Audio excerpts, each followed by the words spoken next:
Surah Al-Fatihah memiliki keistimewaan-keistimewaan yang tidak biasa, karena kemudian surah ini diliputi dengan nama-nama dan sifat-sifat yang juga sangat istimewa, yang memiliki nilai-nilai diantaranya: satu, memberikan petunjuk kepada kita pembacanya agar meneladani setiap keistimewaan yang melekat pada surah dimaksud, atau juga mengerjakan perbuatan-perbuatan mulia sehingga menghasilkan sifat-sifat yang melekat pada diri kita, sehingga dikenal dengan itu sampai kita wafat menghadap Allah Subhanahu wa taala.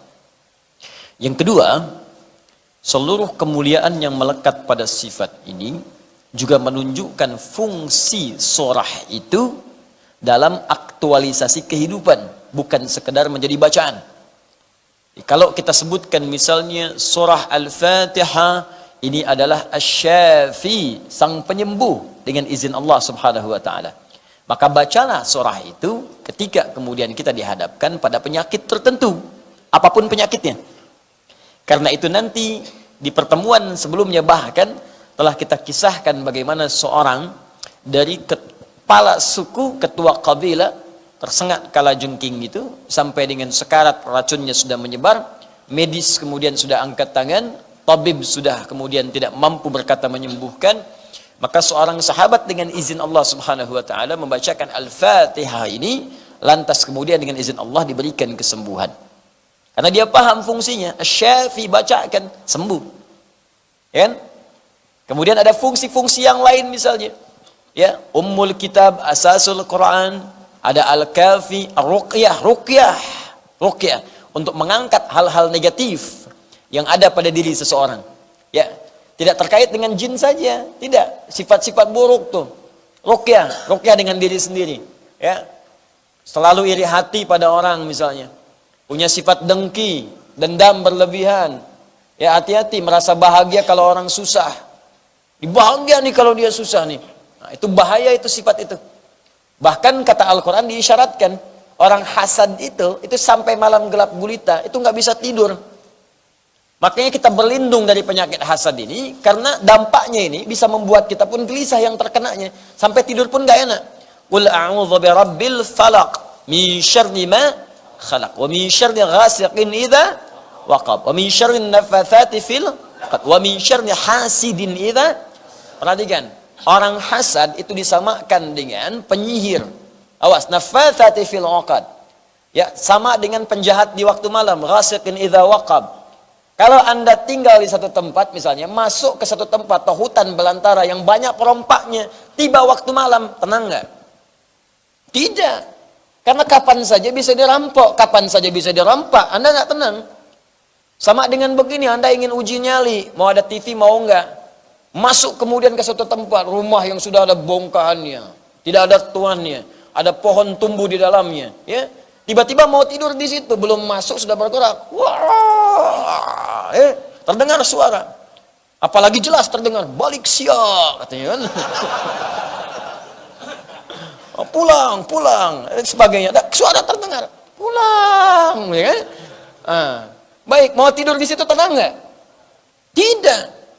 Naffatsati fil 'uqad, ghasiqin idza waqab. Sama orang hasad juga begitu. Hati-hati. Kalau antum hasad, baik yang dihasadi atau yang hasad tuh nggak bisa tenang.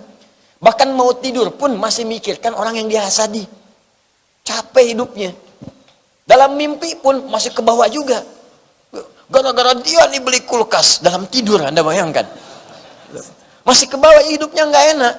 Wa min syarri hasidin idza hasad. Nah, kalau ada penyakit seperti itu, riya ka, iri hati ka, dengki ka, sum'ah ka, ruqyah. Apa di antara alat ruqyah? Bukan cuma yang kul ats-tsalatsa, al-mu'awwadzat tsalaats. Ya, qul a'udzu birabbil falaq, qul a'udzu birabbin nas, sebelum keduanya qul huwallahu ahad. Selain 3 surah itu Al-Fatihah. Karena itu Al-Fatihah disebut dengan surah Ar-Ruqyah. Ruqyah pertama Al-Fatihah, sebelum yang lain. Maka praktekkan. Ini bukan sekedar dibaca kemudian dalam sholat, betul dibaca di rukun. Kenapa Allah tempatkan rukun itu? Supaya membiasakan diri kita. Makanya orang sehat itu jiwanya pun sehat. Orang sholat jiwanya sehat, pikirannya sehat. Karena tiap hari dia meruqyah dirinya 17 kali dalam sehari.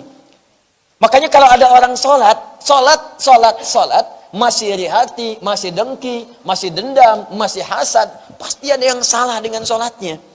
17 kali, ini ada gelas nih kotor, dibersihkan 17 kali, masih kotor juga.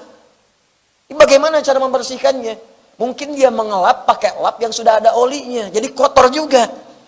Sama juga sholatnya tidak benar. Jadi kalau orang 17 kali ruqyah dengan Al-Fatihah, kan Al-Fatihah kan sehari 17 kali bagi seorang muslim. Baligh, berakal. 17 kali. Anda mesti baca 17 kali. Jadi kalau 17 kali itu Anda bacakan, masih sakit juga, ada yang salah di situ. Ruqyah. Itu rahasianya kenapa jadi rukun. Kenapa mesti kita baca? Karena Allah inginkan fisik kita sehat, jiwa kita sehat, dan sempurna cara berikhtiar dalam kehidupan kita. Jadi kalau sholat itu benar, semuanya itu maksimal. Rezeki datang, jiwa kita sehat, fisik kita kuat, karena Syafi mengangkat semua penyakit.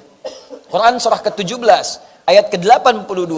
Wa nunazzilu minal Qur'ani ma huwa syifaa'un wa rahmatun lil mu'minin. Kami turunkan dari ayat Al-Quran itu minnya tab'id, sebagian. Ada yang mengatakan istighraq semua ayat Al-Quran. Tapi ada yang berpendapat sebagian ayat Quran bahkan surahnya. Ada yang menjadi syifa, penyembuh dari semua penyakit. Apa diantaranya? Langsung disebut oleh para ulama, Al-Fatihah. Al-Fatihah. Jadi kalau orang sholatnya benar, sehat dia. Penyakit diangkat. Bahkan Masya Allah, ada sesuatu yang sulit pun berdoa bisa dikabulkan. Quran surah ketiga Al-Imran, ayat ke-38-39. Ketika dalam sholat berdiri, minta kepada Allah, minta. Begitu minta dikabulkan. Ya, minta qala rabbi habli min ladunka dzurriyyatan thayyibah.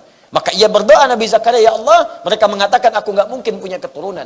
Engkau tak punya batas, anugerahkan kepadaku ya Allah apa yang tidak ada batas pada dirimu. Engkau pasti mendengar doaku. Kalau yang pada maha mendengar saya tidak mengabulkan, lantas kepada siapa lagi aku mesti memintanya. Fanadathul malaikatu wa huwa qa'imun yusalli fil mihrab. Maka turunlah malaikat sedangkan beliau itu masih berdiri dalam salatnya di mihrab. Masih berdiri dalam salat. Kita salat, saat salat ditunggu oleh Allah dalam bacaan Al-Fatihah. Mau minta apa? Minta apa? Wa idza qala al-'abdu iyyaka na'budu wa iyyaka nasta'in, ketika hamba berkata iyyaka na'budu ya Allah, sekarang kami salat menyembahmu dan sekarang kami punya permohonan. Kata Allah, hadza baini wa baina 'abdi wa li 'abdi ma sa'al. Ini perjanjian antara aku dengan hambaku. Sekarang apapun yang hambaku minta, aku akan kabulkan kalau itu ia butuhkan. Al-Fatihah. Nah, jadi aktualisasi itu penting kita kemudian hadirkan dalam kehidupan, jangan sekedar jadi bacaan. Kalau cuman baca, anak kecil pun baca. Anak kecil banyak baca di sini bisa. Jangankan anak kecil, beo yang belum balik dan belum taklif dan gak ada taklif bagi beo, ajarin Fatihah, baca dia. Bismillahirrahmanirrahim. Alhamdulillahirabbil alamin. Beo. Jadi kalau cuma ada orang baca, gak pernah diaktualisasikan maknanya, beo. Ya gak ada bedanya. Apa bedanya? Maka kita kembalikan dalam kehidupan kita. Semua fungsi ini jangan cuma jadikan catatan. Catat, tulis, bikin status. Al-Fatihah itu asyifa. Tapi status selanjutnya, tapi kenapa ya pada diriku tidak berfungsi? Wah, tidak seperti yang aku kira. Berarti gagal. Dia nulis asyifa, tapi dirinya sendiri nggak merasakan syifa itu. Ya. Di teman-teman sekalian, ini keluarkan. Nah, sekarang persoalannya bagaimana kita mencerna semua ayat itu sehingga kalau kita baca kan betul-betul jadi syifa. Kan orang dulu sekali baca sembuh, orang sekarang 1000 kali nggak sembuh-sembuh, malah makin sekarat gitu kan. Apa yang salah?